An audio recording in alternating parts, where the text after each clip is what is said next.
Assalamu alaikum. Hello, everyone. Thank you, Mr. Malik, for that introduction and for welcoming me to this year's Jalsa Salana convention with the Ahmadiyya Muslim Jamaat in Canada. Et merci, Navdeep, de nous accueillir à Mississauga et pour tout ton leadership en tant que ministre. It's wonderful to be here with you all today. Let me take a moment to recognize our outstanding MPs and ministers here as well, people who are gathering around me now who never stop working on behalf of this community, like Judy Scrow, who leads the Parliamentary Friends of the Ahmadiyya Muslim Jamaat, or Deb Schulte, Gagan Sikand, and Yasmin Ratansi, who share in iftar dinners from Ottawa to Mississauga. And I also want to give a huge shout out to the volunteers who make this event possible. You're an example of what happens when people step up and pitch in. Because this community doesn't just talk the talk. When folks need help getting back on their feet, you're there with food banks and shelters. When people have lost their homes because of conflict or faced persecution because of their faith, you're there supporting newcomers. And in times of tragedy, when your fellow Canadians need you most, you're there. After the unthinkable violence on Yonge Street and the Danforth, you set up vigils and stood alongside your neighbors as they mourned and healed. My friends, that commitment to the people around you, to the knowledge that we are stronger together, has never been more important. Because the values of unity and inclusion are under threat. The reality, as uncomfortable as it is to recognize, is that even here in Canada, Muslim Canadians are facing the backlash firsthand. Slurs yelled in the street, vile comments on social media, mosques defaced with graffiti. That's not something we can ignore, and not just because it's wrong, but because it's dangerous. In the wake of Sainte-Foy and Christchurch, we've seen what intolerance can do. And it's not only Muslim Canadians who are facing this hatred.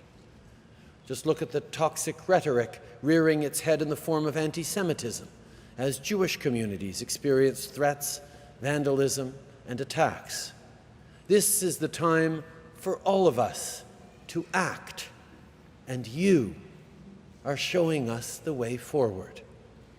Facing persecution around the world, it would be easy for Ahmadi Muslims to turn inwards. But you do something incredibly brave instead. When I sat down with His Holiness Hazrat Mirza Masroor Ahmad in Ottawa, he shared his message of peace and justice, of love for all, hatred for none. Il n'y a vraiment rien de plus canadien que ça. On est un pays où tout le monde est égal et tout le monde est libre de pratiquer sa religion. Une démocratie où la voix de chacun et chacune est entendue et valorisée.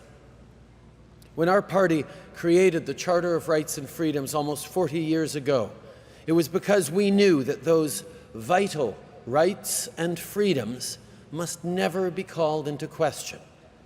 Well, today, that's something we have to keep defending. Because there are leaders who think some people are less Canadian than others, and who would use Islamophobia once again at the ballot box. There are politicians who think that it's the government's place to tell women or anyone what they can or cannot wear. It's up to us to say no. No to hatred. No to fear. And no to intolerance. So here's my promise to you.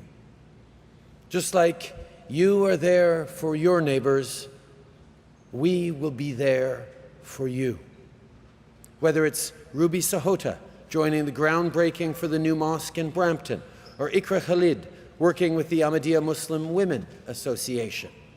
This team, from Rob Oliphant to Francesco Sorbara to Minister Hussein, is listening to what matters to you.